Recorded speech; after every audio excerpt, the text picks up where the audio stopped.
Welcome to Make You Remarkable, brought to you by Oconee State Bank, the podcast that's all about unleashing your inner leader and making an impact on your community. Get ready for a wild ride of inspiration, education, and a whole lot of fun. Each week, we sit down with local legends, business owners, and influential minds to talk about their journey, their impact, and the secrets behind their incredible success. This is not your ordinary bank podcast. We're here to bring the energy, the laughs, and the aha moments that'll leave you itching to conquer the world. Now get ready to make your remarkable with your host, JT Tomlin. All right, welcome back to the Make You Remarkable podcast. JT Tomlin and I are joined by some of our best friends here, Corey Davis and Morgan Davis, some great people. They are the founders, Corey is the founder of Core Blend Training, and Morgan, Corey said that what wasn't much of a business until Morgan joined. Yeah, if you define founder as the person who opened the business, I found it. But the business was definitely lost before Morgan showed up. So she surely founded the actual business. I hear you. That's awesome. It was lost before she showed up. That's awesome. Yeah. Well, you guys are awesome. You're great friends of the bank, and just really appreciate you guys being part of this today. I'd like to start by talking about how the two of you guys met each other real quickly, and then how you ended up in the fitness business. So give us a little background on that. Awesome. So I was in the fitness business when we met. So I, started the gym while I was in grad school, had the gym. It was not much of a business at all. Early Core Blend members know that I just kept everything on an Excel spreadsheet, and I would just copy February to March. And then someone asked, how do you know if they've paid you? I was like, people are honest. If they haven't paid, they'll show up and give me money. And luckily, they did. And we had a lot of really nice people. If you're like an OG Core Blend member, thank you for paying your dues and keeping me in business. And Morgan actually joined the gym. So you can talk about why, but Morgan joined the gym. Yeah.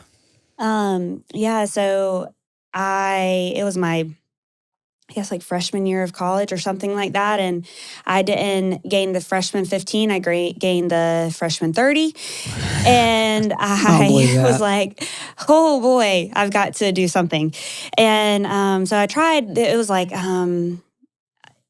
something, Bodyplex or something like Omni. It just wasn't the fit for me. And girl posted about Core Blend on social media that I had gone to high school with. And so I ended up contacting Corey and coming in to that girl's session and fell in love with it. I think I started with 1 day a week. I couldn't afford hardly anything. And then eventually started coming in 5 days, and my rate didn't change at all from 1 day to 5 days. Corey just kept giving me a discount. So I was like, this is nice. I'll just stick around.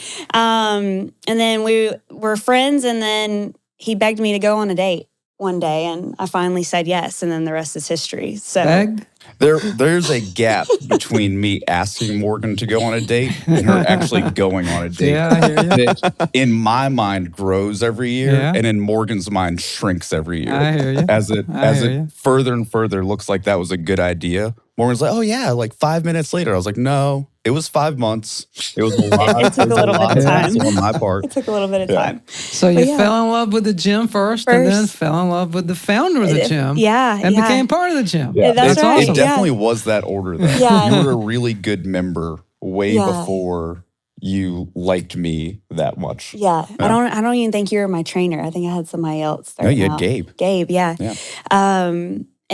So just love the gym, love the people there. I took some classes. So talking about the OG Core Blend members, they were just wonderful, super welcoming. Just loved the environment there. And so I stuck around, and that's cool. And the rest is history. Here we are today. That's awesome. One of the things I constantly hear about this podcast when I'm out and about is that individuals love the individual stories of the local people that are on it and their journey, because everybody's journey is a little bit different. Everybody's path is a little bit different. Talk about Core Blend and your journey and where you started and sort of where it is today, because you now have 3 locations. I think you just opened your 3rd location. Yep. And that is exciting, and you continue to serve your members. I've been part of Core Blend personally for a few years now, and it's exceptional.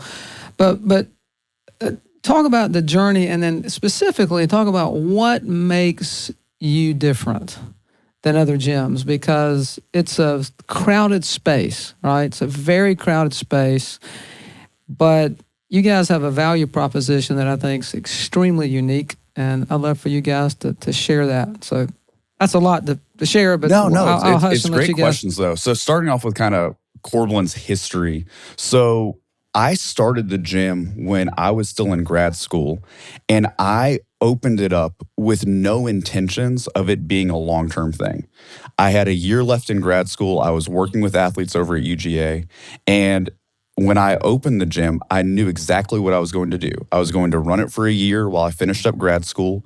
I was going to have a private place that I could work with the athletes that I wanted to work with, without needing to worry about working around other people's schedules, because I had control of the gym, and also without worrying about like what equipment, and how I was training people, because I would own everything. And so I knew that the moment I graduated and I got a collegiate strength and conditioning job, I could just sell all that equipment and move on. And around the time that I was graduating is when we actually turned a profit. And I had a year to see, man, I really enjoy working in this private sector. One, everybody that's coming in here is doing so because they're choosing to do so rather than a requirement of their college scholarship. So that kind of difference there of like, oh, these people want to come in here. They are looking to me as an expert and for help, and they're trying to do more, kind of draws a different sort of person into your space. So I loved that. And I'd started working with more like regular people. And when I first opened, if you find our old t-shirts, they said Core Blend Training for Athletes. I wasn't even on the radar of working with a regular person. And then once I did start working with regular people and I saw like that they were as excited to get their first chin up as another buddy of mine was to get his Olympic medal, I was like, oh, this is amazing, because working with my buddy Reese, who actually won the bronze medal in 2012, if he hadn't won that medal, if he'd come in fourth in the world, it would have been a huge disappointment. Meanwhile, working with these soccer moms, them getting their first chin up was like a tear-inducing moment. And I was like, well, I'm kind of a softie. Like, this is really special to me. And so I loved working in the private sector. And so I stayed with it and kept working in the private sector and, really loved that. And then I would say the big shift for me from before Morgan showed up and before Morgan kind of brought some like business expertise and her experience that I'll let her speak to, is I thought the answer to every issue I had was just, I'll be a better trainer. So I had an undergrad degree, I had a master's degree, and I had 7 different training certifications of different types. And when I had trouble making payroll, my answer was never, for the first 5 years in business, my answer was never, oh, maybe I should read a business book. My answer was like, I need to know how to bench press better. I need another seminar. I need a stretching seminar. I need this, I need that. And around 5 years in, and it coincided with Morgan coming in, who actually like has worked in businesses before, I was like, oh, I should probably read one business book. I should probably understand what a P&L is. I should probably learn like what lifetime value is. I should probably learn why gyms do the things they do. And so even now, there's a number of like vestigial practices we have from the beginning of the gym that are not like gym best practices, that are not like business best practices. And that's partially because I didn't want you to sign a contract in 2012, Neil, because in 2012, I knew I wasn't going to be open in 2013. So I didn't want you to sign a contract. So that was kind of like how we changed and evolved. And now I've shifted personally into much more of I'm running a business, and that business is training people, helping people live a healthier lifestyle. And so that was a really big shift for me. And then you asked about kind of unique value propositions. Do you want to talk about kind of your entrance into the gym and like what you brought to the table? Yeah. So I come from, my family has been just in family business for generations. And so that's kind of what I grew up in. So I had a little bit of experience there. So coming in, definitely, I was like, oh goodness. And so really just trying to shift it to, people say like working in your business versus working on your business. So trying to shift us to where, like, if we wanted to help more people, if we wanted to grow our staff, we had to step back from being on the training floor. And that was a gradual change. I mean, that took 4 years for it to happen. Us having our child, and then COVID too, kind of helped make those shifts. It forced those shifts to happen. But so yeah, me coming in, it was really, okay, what systems are not in place that we can put into place to make everything more efficient? And how do we grow? How do we make this sustainable for us, but also our staff? And like I said, it's been a process for sure over the last few years, and definitely some growing pains with it. But yeah, so that's kind of that's where I came in. A couple of things that stick out to me as a member outside, I guess, looking in to share, is the level of expertise that you all have built in your training staff. And not to criticize other gyms or fitness facilities, but it's superior. I mean, you guys have been very intentional in finding top-level talent, people who know what they're talking about. And that is one of the things that truly stands out to me. The second is you've done a really good job building connection within the gym. And I think that's one of the things that keeps people coming back. Like, I know the group that I'm a part of, it's motivating. It's fun to be a part of that group and the connection that you make within that group. And you all do a great job fostering those connections. We talk about that a lot at the bank, how connection really drives engagement. And you all have done that extremely well. So those are two things that I see that stick out. And I think the mission that you guys have put forth is working. That's fantastic to hear, especially from a member and someone like you that is very conscious of those things. In terms of membership, they're kind of a similar clientele overall. They're, a lot of 35 to 55-year-old adults that are busy. And so they really value being efficient with their time in workouts. And they really value working with somebody that has some experience. Most adults have something, shoulders, hips, knees, ankles, low back, not necessarily like an debilitating injury, but something that like bothers them some, where they need a little bit of extra care and they need some support on like how to modify stuff. So there's something as simple as like, hey, if that bench press bothers you, here's 4 modifications we can make to help this not bother your shoulder, et cetera. And so that's kind of the person that we tend to draw in as our like main demographic across all the locations. And then we also have a small location that we kind of forget about sometimes because it's less day-to-day work for us. But we have a location inside the Yard, which is a awesome baseball facility over in Wire Park. And it's fantastic. And it's honestly, like, it's fantastic in my opinion because the manager over there, Phil Roberts, does such a great job. Like, he is a fantastic partner.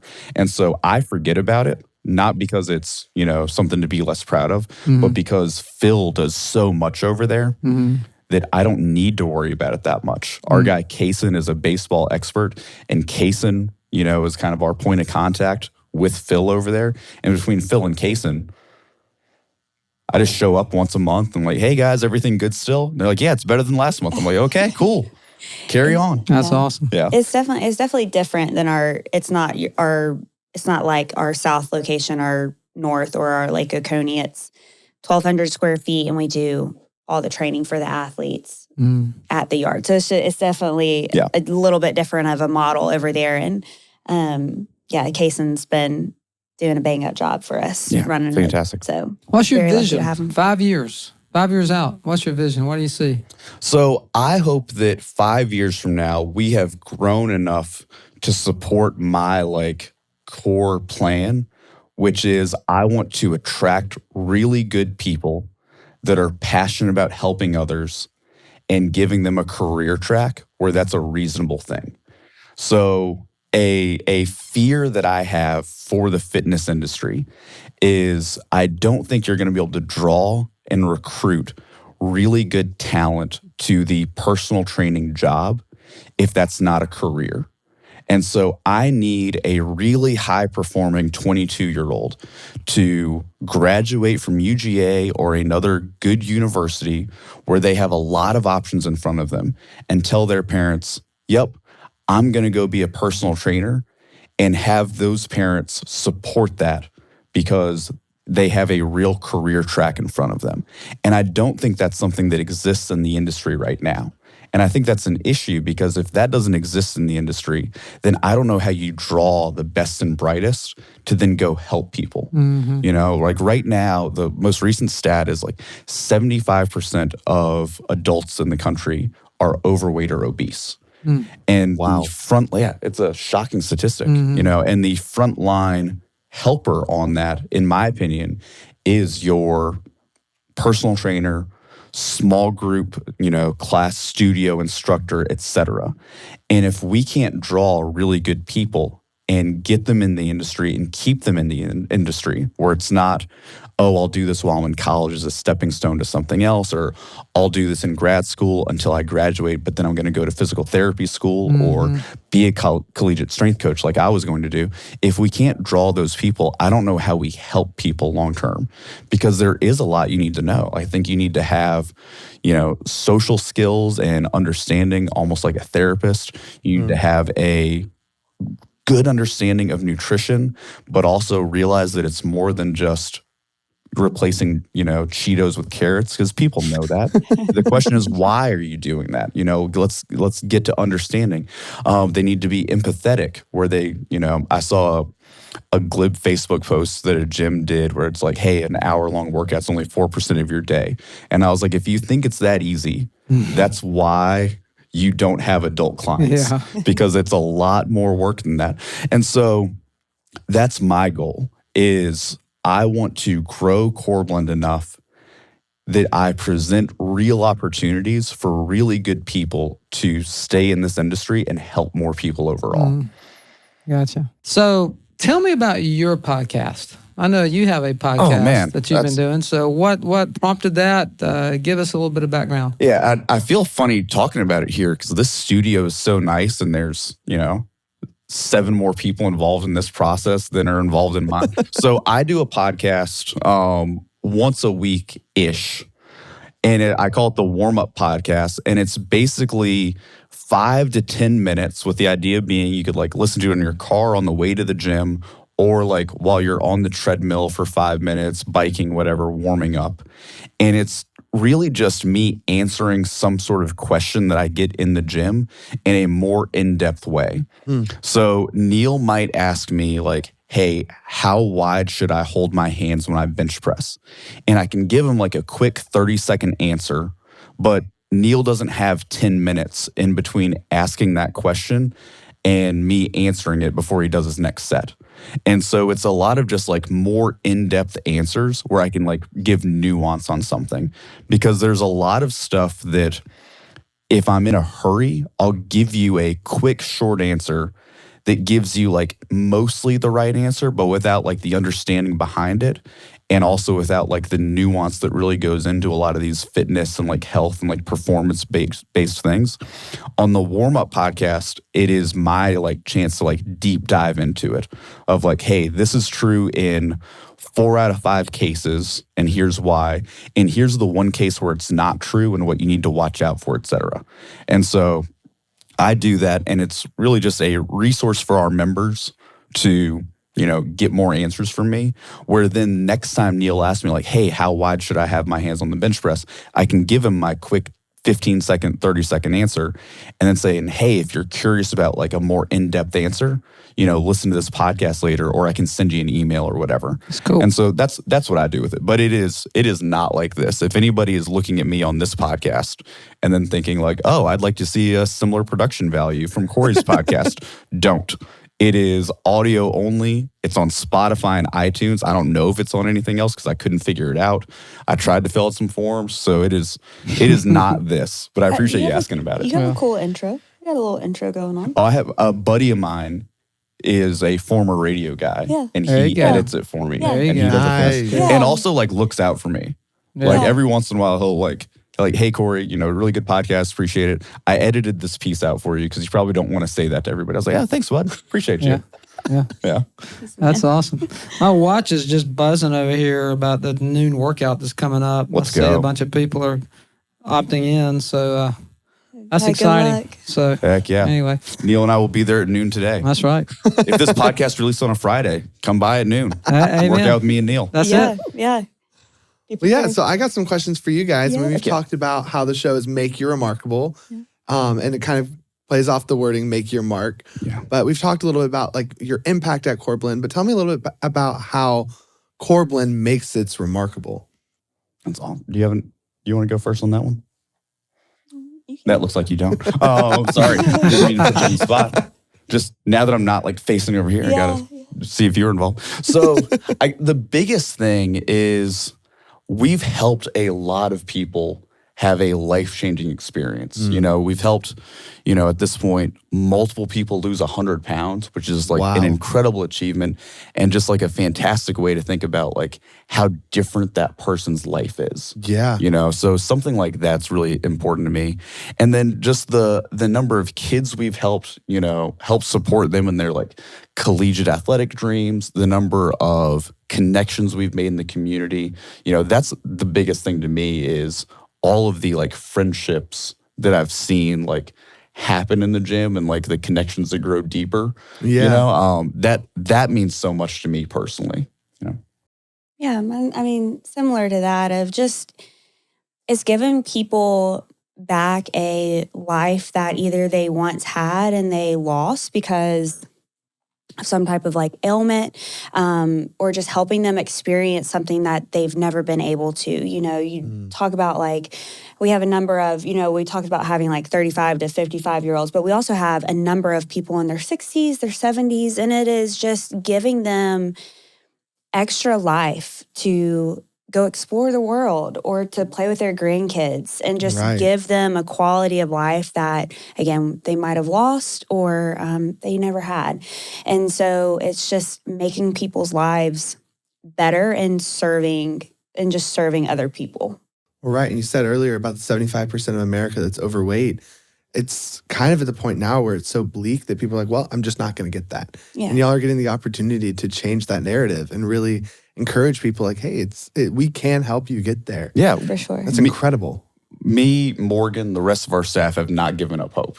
So if you're sitting out there, and I don't even care if you join my gym, I have the most control if you join one of my gyms because it's like, I can like actually intervene. But there's a lot of people out there that are willing to help. We're one of them, but there are other good people too that are doing their best to help people. So like, if it feels bleak to you, if it feels hopeless, it's not. I can show you for every time you're like, I can't do this. I can pull up another testimonial and another transformation photo of someone that made a bigger change than I'm asking you to make. Right. So we can do it, Well, the crazy thing is, much like a community bank, like y'all are so invested in your community because you're such a one-on-one type environment, which is so incredible because you can do those really drastic transformations. Because the difference between, I think you said, the big box gyms is that they're going off of revenue and every business is going off revenue. They're going off of like solely numbers and you're going off of people and connecting with them. Yeah. And when I say those things, I'm not trying to like bash that model or say that those people are in it just for the money, because I don't think that's necessarily true. But it is a very different model when you're thinking they have to think so large. They need so many people to stay in business that I think it is very, very difficult for them to remember the individuals. Right. So I am blessed that I have it much easier in my business model to think about the individuals. So if we, a really good gym of our type has a 4% churn rate month over month, where you lose 4% of your membership. And so for a big gym that's going to have, a higher churn rate, because you do, it is just numbers at that point. But for me, I get a report and I see those, 6 people that left. I'm like, why? And it every single one of them's like, what happened here? What's going on with them? Are they out of town? Are they did they move? Did they, lose their job? What's going on with these people? They are all people that we they're not just numbers on a spreadsheet. There's always a name attached to them, So it is different. It's easier for us, I think, in that way. I think, sorry, go ahead. I was just going to say we probably ought to be thinking about here wrapping things up, but I know JT has a lightning round. He always likes to ask at the end, which is pretty cool. But last question for you guys. So what would you tell a listener who's like, I really want to get in shape.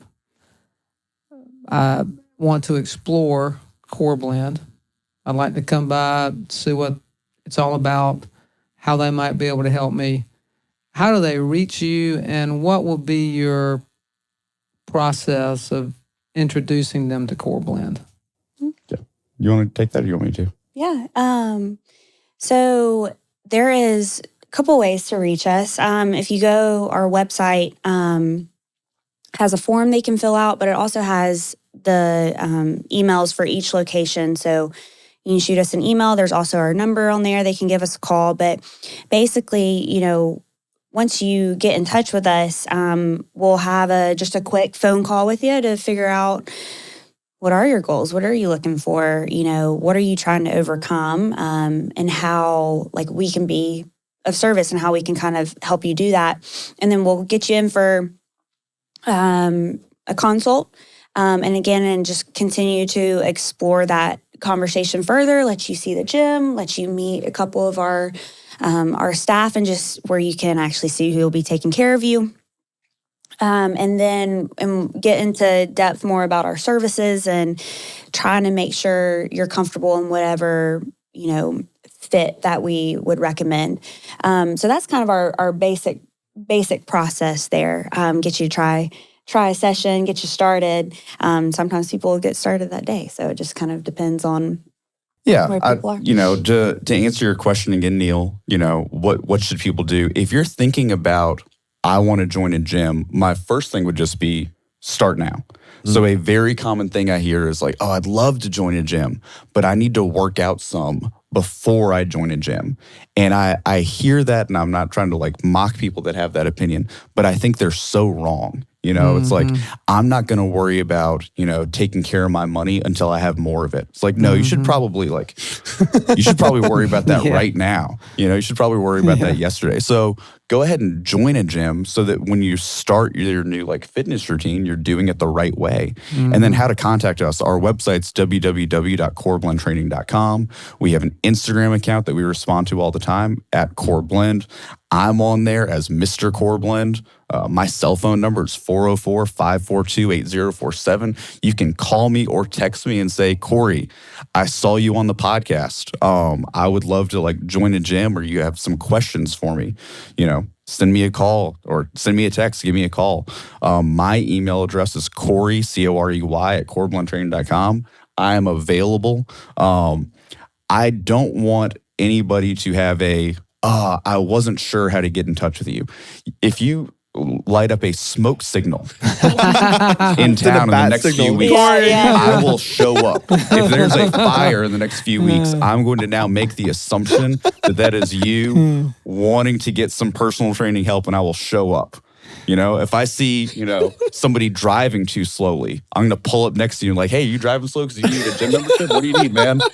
We want to make that as easy as possible for people. And then like Morgan said, we try to hop on a call so we can find out if we'd be a good fit for you.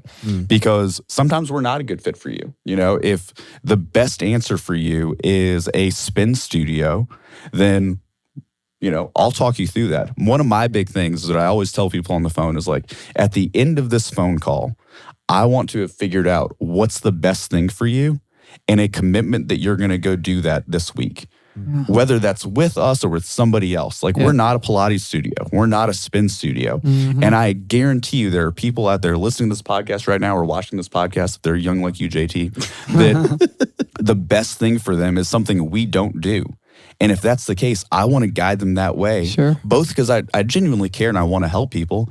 And I would also be completely fine with everybody who's trying to get in shape calling me first. And if half of those people that call me end up going somewhere else because it's a better fit for them, awesome. Yeah. More people getting into good shape will help our industry and make it a more common mainstream thing where I can get better trainers long term. And so it won't just be me like trying to like grab the industry and like pull it towards more respectability and like more of a career oriented thing. It'll be everybody else helping me with that.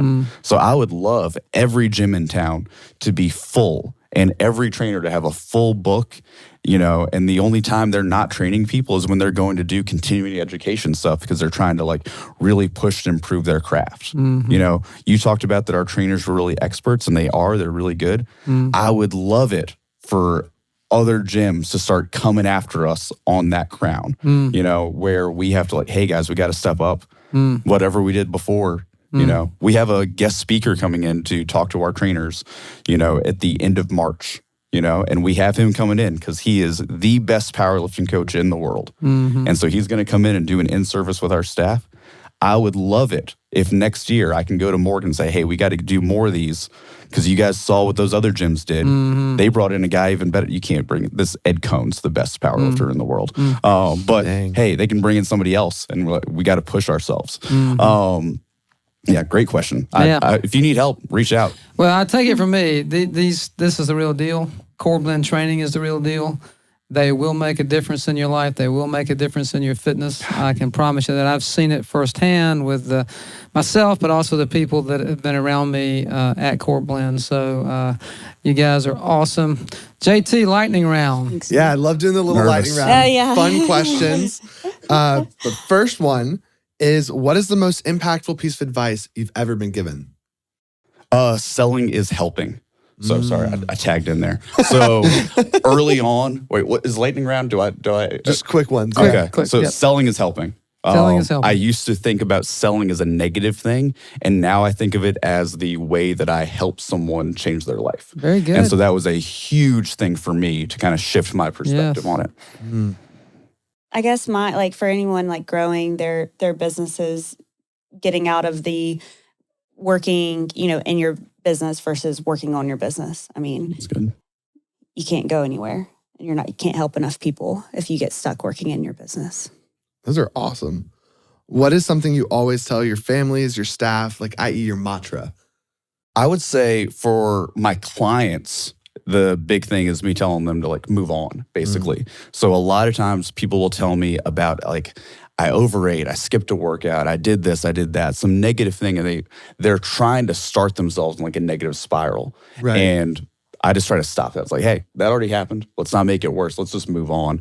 And then in terms of our staff, I would say the main thing that I impart, especially to like our managers, because that's like the part of the staff that I interact with directly, is we're not going to lose because somebody outworked us. I'm positive. I know this for a fact. I know there are other business owners out there that are smarter than me, that have a better like business pedigree, but they're not going to beat us because we failed to put in the work. We will do the calls. We will do the classes. We will make that effort. I would say don't doubt your decision. Once you make a decision, like and that's personally and professionally, you've put in a lot of time and effort making this decision, don't doubt it, because then fear starts creeping in, limiting beliefs start creeping in. Don't do it. Once you make your decision, believe in yourself and go after it. Again, whether that's personally or professionally. That's great. Awesome. And here are a few more of the fun ones. What is the most underrated fitness tip? Underrated fitness tip? Honestly, probably consistency. Just People just move past it. They're like, I don't have how to. valuable it is just to do something Right. and stick with it, even if it's not optimal. The number of people that are staving off actually doing something because it's not perfect, it's not the best time, it's not the best whatever, and just spinning their wheels for years over actually getting started. I would say just be consistent, just start. Yeah. I'd say less is more, and make sure you rest. Okay, yeah. Like as far as like, sometimes people want to get in the gym, they want to do 15 exercises, and really that might not be the best option. You could really get a lot more out of just doing 3. So less is more sometimes as far as like the amount of exercises that you're doing or sets that you're doing in the gym. Awesome. And the last one is, when you first heard the terms "make you remarkable," what did that mean to you guys? Oh, great question. So to me, if you're remarkable, it means you stand out.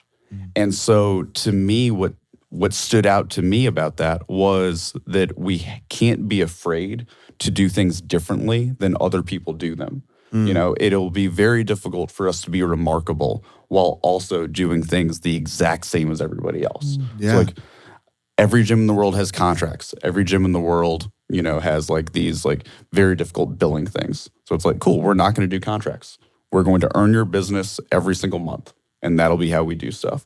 And so we can't be afraid to do things drastically differently from other people if we want to have a drastically different outcome. It's good. I would say, I just think about it of, I want to leave this world a better place. So, talking about making your mark, just what can I do to impact the lives around me, and go out, like I said, leaving it better than I found it. And hopefully that means my life has made a remarkable impact on other people. So before we close out, JT, I've got to ask them the question I should have asked earlier. Tell me about Branch, your little 5-year-old boy. So, and how in the world do you guys find the time to run the gym and be the great parents that you are? So, oh gosh, we have the most wonderful support system. Both sets of our parents are here, and so they're just absolutely wonderful helping with him and my siblings too. And then, our staff, they also help where it allows us to spend, family time with one another. And yeah, so I've just tried to make it a point to spend, put my phone down and spend at least 20 minutes with them, connecting with them every day. And sometimes that feels really difficult.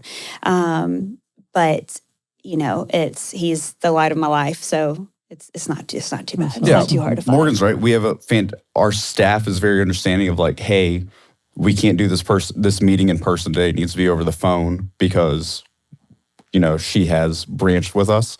Our family, everybody's very supportive. But the real answer is Morgan's the best mom in the world.